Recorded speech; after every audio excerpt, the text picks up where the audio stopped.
दिवाली का समय है, ऐसे में पटाखों की बात नहीं होगी तो कब होगी। जी हाँ दोस्तों, कमाल की बात है कि हम दिवाली को सेलिब्रेट करते हैं दियों के साथ, लेकिन पटाखों का रोल भी कम नहीं होता है। लेकिन दोस्तों, क्या आपको पता है कि आखिर इनको बनाया कैसे जाता है? आखिर कैसे तैयार होते हैं ये पटाखे? आज हम अपनी इस वीडियो में आपको बताने वाले हैं कि कैसे बनाया जाता है इन छोटे से छोटे और बड़े से बड़े बॉम्ब्स को। अब बस इस वीडियो को अंत तक जरूर देखें, और साथ ही साथ अगर आप हमारे चैनल पर नए हैं और अब तक आपने चैनल को सब्सक्राइब नहीं किया है तो ये नेक काम फटाफट कर लें। दोस्तों, सबसे पहले हम आपको दिखाते हैं कि आखिर कैसे किया जाता है तैयार सुतली बॉम्ब को। जी हाँ, एक ऐसा बॉम्ब जिसका हम करते हैं सबसे ज्यादा इस्तेमाल दिवाली में। एक ऐसा बॉम्ब जो बच्चा भी जला लेता है और बड़े भी। दोस्तों, आइए आपको बताते हैं कि कैसे तैयार किया जाता है सुतली बॉम्ब को। सबसे पहले एक लकड़ी के डब्बे में बारूद को भरा जाता है। जी हाँ, बिल्कुल इसी तरह से। जब एक बार बारूद को भर दिया गया, उसके बाद दोस्तों इसे रस्सी से बांध दिया जाता है, जिसे हम सुतली भी कहते हैं। अब सारे बारूद से भरे लकड़ी के बॉक्सेस को सुतली से बांधकर उन्हें धूप में सूखने के लिए छोड़ दिया जाता है। कम से कम 2 दिनों तक इन्हें धूप में रखा जाता है। उसके बाद दोस्तों अगले फेज में इन सभी पटाखों को हरे रंग से रंगा जाता है। जी हाँ, ये देखिए कैसे। जब सभी पटाखों को हरे रंग से रंग दिया जाता है, उसके बाद फिर से 2 दिनों तक इन्हें धूप में सुखाया जाता है। एक बार जब अच्छे से धूप लग जाए और ये सूख जाएं, तो उसके बाद सुई की मदद से इनमें छेद कर दिया जाता है और उसमें एक अलग से सुतली डाल दी जाती है। ये देखिए, बिल्कुल ऐसे ही। ये रहा आपका सुतली बॉम्ब तैयार।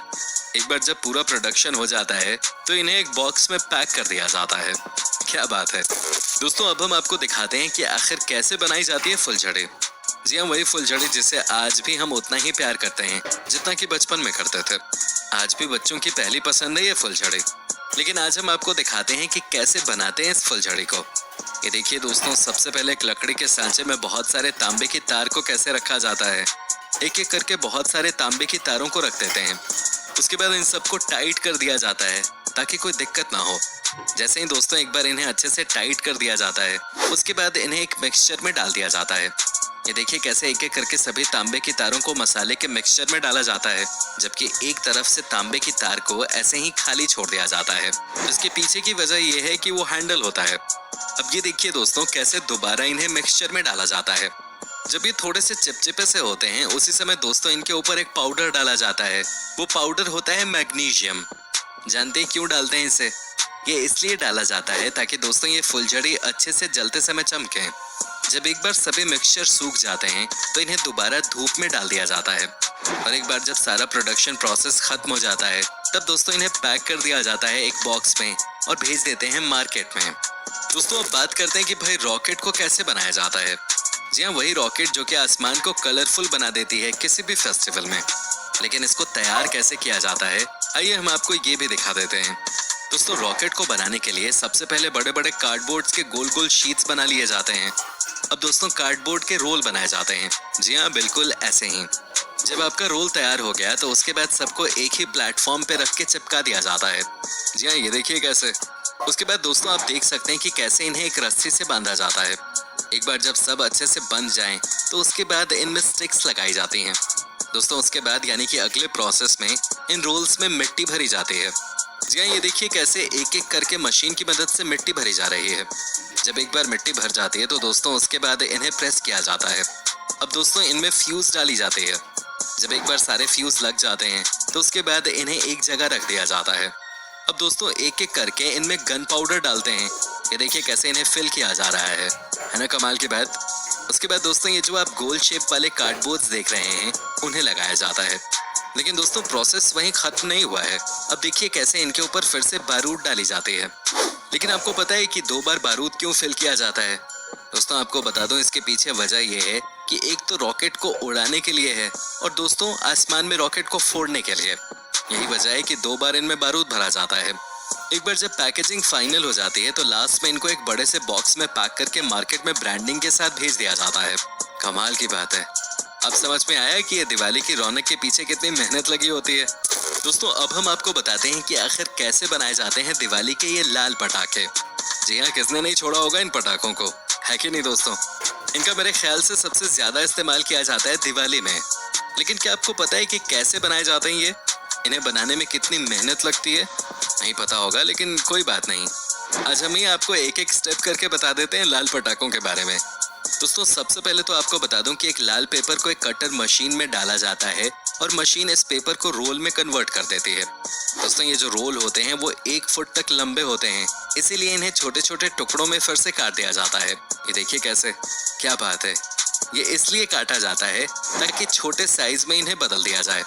दोस्तों उसके बाद आप देख सकते हैं कि कैसे इन लाल कलर वाले रोल्स को फटाफट एक बड़े से प्लेट में डाला जाता है और उसके बाद इन्हें फिर से मशीन में डाला जाता है ताकि इनके एक एंड को सॉफ्ट किया जा सके। दोस्तों यहाँ इस बात का भी पूरा ध्यान रखा जाता है कि कितना पावरफुल बनाना है इन बॉम्ब्स को। कहते हैं कि ज्यादा पावरफुल बॉम्ब अगर बनाना है तो आप समझिए कि इनमें ज्यादा रोल्स का इस्तेमाल किया जाएगा। जी हाँ, ये देखिए कैसे पेपर के अलग से रोल्स बनाए गए हैं। वैसे तो मैं आपको बता दूं कि दोस्तों ये सब काम मशीनों की मदद से ही किया जा सकता है, लेकिन भारत में आज भी इन कामों को हाथों से ही किया जाता है। अब देखिए ना कैसे इनके ऊपर टिश्यू पेपर को चढ़ाया जा रहा है। उसके बाद अगले प्रोसेस में इनके ऊपर मिट्टी की लेप दी जाती है। ये देखिए कैसे, ऐसा इसलिए दोस्तों ताकि इस मिट्टी की वजह से जो गन पाउडर या बारूद अंदर है वो रोल के बाहर ना निकले। दोस्तों उसके बाद धागों को बारूद में डालकर सुखाया जाता है और उसके बाद इन्हें छोटे छोटे टुकड़ों में काटा जाता है।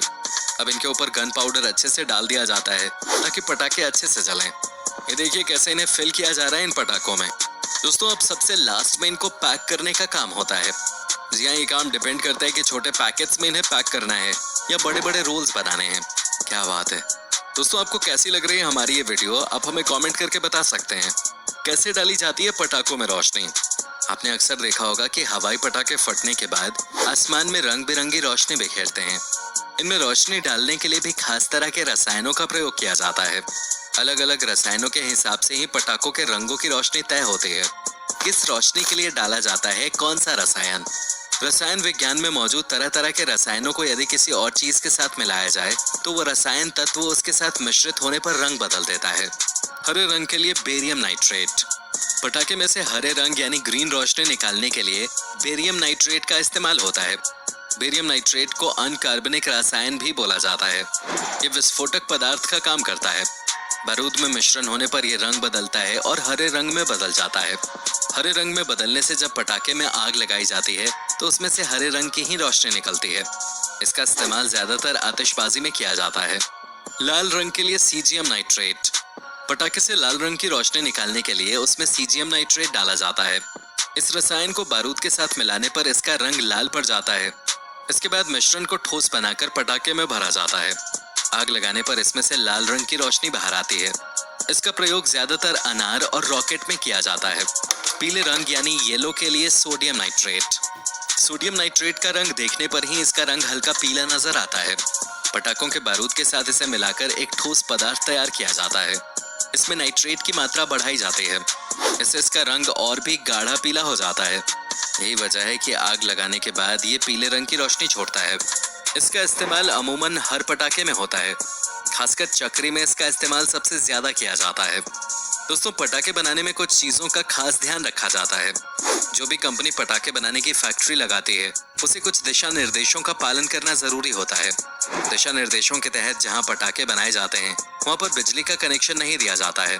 बिजली होने से शॉर्ट सर्किट होने का डर रहता है जिससे बड़ी अनहोनी हो सकती है। बिजली का कनेक्शन सिर्फ दफ्तर तक ही होता है जो पटाखे बनाने वाली फैक्ट्री से थोड़ा दूर होता है। पटाखे बनाने के लिए दो तरफ से खुले हुए शेड बनाए जाते हैं। इस तरह के शेड बनाने का उद्देश्य ये होता है कि पटाखे बनाने के लिए पर्याप्त रोशनी मिल सके, क्योंकि दिशा निर्देशों के तहत जहां पटाखे बनाए जाते हैं वहां पर बिजली का कनेक्शन नहीं दिया जाता। शेड को दोनों तरफ से इसलिए भी खुला रखा जाता है ताकि कोई दुर्घटना होने पर आसानी से शेड से बाहर निकला जा सके, जिससे किसी भी व्यक्ति को जान का खतरा न हो। पटाखों को कई स्टेप में अलग अलग बनाया जाता है ताकि यदि एक जगह कोई दुर्घटना हो तो कारोबारी को कम से कम नुकसान हो। शिवकाशी में ही क्यों बनते हैं सबसे अधिक पटाखे। शिवकाशी में सबसे अधिक पटाखे बनाए जाने का मुख्य कारण वहां का मौसम है। पटाखे बनाने के लिए सूखे मौसम की जरूरत होती है क्योंकि नमी की वजह से पटाखों में सीलन आ जाती है। शिवकाशी का मौसम देश के अन्य हिस्सों की अपेक्षा थोड़ा अलग है। वहाँ दिवाली से पहले बारिश नहीं होती है। देश के अन्य हिस्सों में बारिश होती है तो शिवकाशी और उसके आसपास के हिस्सों में मौसम सूखा रहता है, जिस समय के दौरान पटाखे बनाए जाते हैं। दिवाली तक नॉर्थ ईस्ट मानसून शिवकाशी और उसके आसपास के हिस्सों में पहुंचता है, लेकिन तब तक वहां से पटाखे पूरे देश में भेजे जा चुके होते हैं। दोस्तों उम्मीद करता हूं कि आपको हमारा ये एपिसोड पसंद आया होगा।